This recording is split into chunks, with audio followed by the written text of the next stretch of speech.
മാങ്ങയും തീർന്നു, മാവിന്റെ കീഴിലെ തിരക്കം തീർന്നു എന്നൊരു പഴഞ്ചൊല്ലുണ്ട്. ആവശ്യം തീർന്നു, അതോടെ അടുപ്പവും തീർന്നു എന്നാണ് ചൊല്ലിന്റെ അർത്ഥം. ഈ ശ്രീധരന്റെ കാര്യത്തിലും അത്രയേ സംഭവിച്ചുള്ളൂ. കൊച്ചി മെട്രോയുടെ ഉദ്ഘാടന വേദിയിൽ ഈ ശ്രീധരൻ കൂടിയിരുന്നാൽ അത്യാപത്ത് വരുന്ന വിധത്തിൽ സുരക്ഷാ പ്രശ്നങ്ങളുണ്ടെന്ന് കേന്ദ്രത്തിലെ ഏതോ കുരുത്തം കെട്ടവൻ തീരുമാനിച്ചു. അങ്ങനെ തീരുമാനിച്ചുവെങ്കിൽ ഒന്നുകിൽ ആ വിദ്വാന് ഭ്രാന്താണ്, അല്ലെങ്കിൽ ഈ ശ്രീധരനെ പിന്തുണയ്ക്കുന്ന ലക്ഷോപലക്ഷം മലയാളികൾക്ക് ഭ്രാന്താണ്. ഈ ശ്രീധരന് എന്താണ് കൊമ്പുണ്ടോ? മെട്രോ നിർമ്മാണ ചുമതലയുണ്ടായിരുന്ന DMRCക്ക് ഉപദേശം നൽകി എന്നല്ലാതെ ശ്രീധരൻ എന്താണ് ചെയ്തത് എന്നാണ് ചോദ്യമെങ്കിൽ ശ്രീധരന് കൊമ്പുണ്ട് എന്ന് തന്നെ ബഹുഭൂരിപക്ഷം മലയാളികളും വിശ്വസിക്കുന്നു. കാരണം മലയാളിയുടെ ഇതുവരെയുള്ള നാൾവഴികളിൽ കളങ്കരഹിതമായ അഴിമതി വിവാദരഹിത പദ്ധതി പൂർത്തീകരണം അത്യപൂർവം മാത്രമായിരുന്നു. 1.5 കോടിയുടെ പഞ്ചായത്ത് റോഡ് പണിയുന്നതിൽ ആയാലും 100 കോടിയുടെ വലിയ പദ്ധതികളിൽ ആയാലും കൈയിട്ടുവാരലിന്റെ കഥയാണ് മുഴച്ചു നിന്നിട്ടുള്ളത്. ഇതിൽ നിന്നും വ്യത്യസ്തമായി സമയക്രമം പ്രഖ്യാപിച്ച് അഴിമതി ലവലേശമില്ലാതെ ഒരു പദ്ധതി പൂർത്തീകരിക്കുന്നതിൽ മുന്നിൽ നിന്ന ഈ ശ്രീധരന് കൊമ്പുണ്ട് എന്ന് തന്നെ വിശ്വസിക്കുന്നു.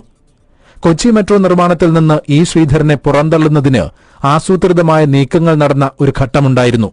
അത് കൊച്ചിൻ ഷിപ്പ്യാർഡിൽ CMD ആയുള്ള 1ാം വരവിൽ ഈ ശ്രീധരന് നേരിടേണ്ടി വന്ന പ്രതിബന്ധങ്ങളുടേതുമായി ഏറെ സമാനതകളുണ്ടായിരുന്നു. ഈ 2 കാലയളവും തമ്മിൽ ഏതാണ്ട് 30 കൊല്ലത്തെ ഇടവേളയുണ്ടായിരുന്നു. അതിന്റെ അർത്ഥം ശ്രീധരൻ തന്റെ വ്യക്തിജീവിതത്തിലും ഔദ്യോഗിക ജീവിതത്തിലും പുലർത്തിപ്പോന്ന വിശ്വാസങ്ങളിലും രീതികളിലും അല്പം പോലും മാറ്റമുണ്ടായിട്ടില്ല എന്ന് തന്നെയാണ്. മെട്രോ പദ്ധതിയുടെ ഭാഗമായി ഉണ്ടാകാവുന്ന കോടികളുടെ വിദേശ പർച്ചേസും അതിന് പിന്നാലെ വരുന്ന കമ്മീഷൻ ഇടപാടുകളും സ്വപ്നം കണ്ടവരായിരുന്നു ശ്രീധരനെ പുകച്ച് പുറത്തു ചാടിക്കാൻ ശ്രമിച്ചത്. പക്ഷെ കേരളം അന്ന് ഒറ്റക്കെട്ടായി നിന്നു. 25 കിലോമീറ്ററോളം മെട്രോ പാതയിൽ 10,000 കൈകോർത്ത മനുഷ്യച്ചങ്ങല വരെയുണ്ടായി. പൊതുസമൂഹം ഒന്നടങ്കം ശ്രീധരന് പിന്നിൽ നിരന്നതോടെ ഗൂഢാലോചനക്കാർ പിൻവാങ്ങുകയായിരുന്നു. ഇവിടെയും തീരുന്നില്ല ശ്രീധരൻ എന്താ കൊമ്പുണ്ടോ എന്ന ചോദ്യത്തിനുള്ള മറുപടി. ലോകം കണ്ട പ്രതിഭാശാലികളായ സിവിൽ എഞ്ചിനീയർമാരെ ഉൾപ്പെടുത്തി വിക്കിപീഡിയ തയ്യാറാക്കിയിട്ടുള്ള ഒരു പട്ടികയുണ്ട്. ഇന്ത്യൻ സിവിൽ എഞ്ചിനീയറിംഗിന്റെ പിതാവ് എന്നറിയപ്പെടുന്ന 1860 മുതൽ 1962 കാലം വരെ ജീവിച്ചിരുന്ന മോക്ഷഗുണ്ടം വിശ്വേശ്വരയ്യ ഉൾപ്പെടെ 4 ഇന്ത്യൻ എഞ്ചിനീയർമാരാണ് 200ഓളം ലോകപ്രശസ്ത എഞ്ചിനീയർമാർ ഉൾപ്പെട്ട ഈ പട്ടികയിലുള്ളത്. അതിൽ ഒരാൾ ഈ ശ്രീധരനാണ്. പട്ടികയിലുള്ള മറ്റുള്ളവരെ കൂടി അറിഞ്ഞാലേ ഇതിന്റെ മഹത്വം പൂർണ്ണമായി ബോധ്യപ്പെടൂ.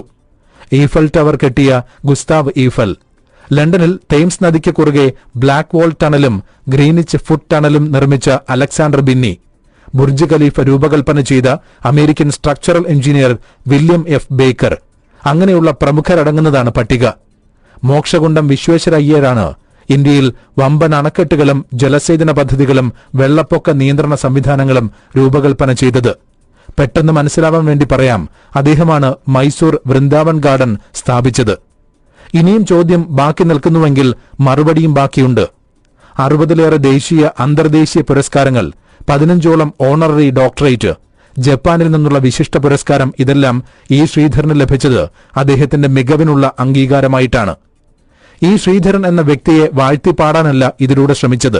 പകരം ഈ ശ്രീധരനെ തിരിച്ചറിയാതെ പോകരുത് എന്ന ശാഠ്യം ഉള്ളതുകൊണ്ടാണ്.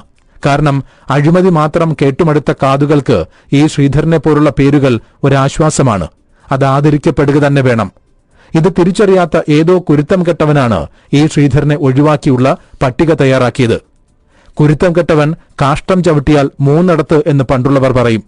കാലിൽ പറ്റിയത് 1, രണ്ടാമത്തേത് എന്താണ് കാലിൽ പറ്റിയത് എന്ന് കൈകൊണ്ട് തൊട്ടു നോക്കുന്നത്, പിന്നീടത് മണപ്പിച്ചു നോക്കുന്നത് 3ാമത്തേത്.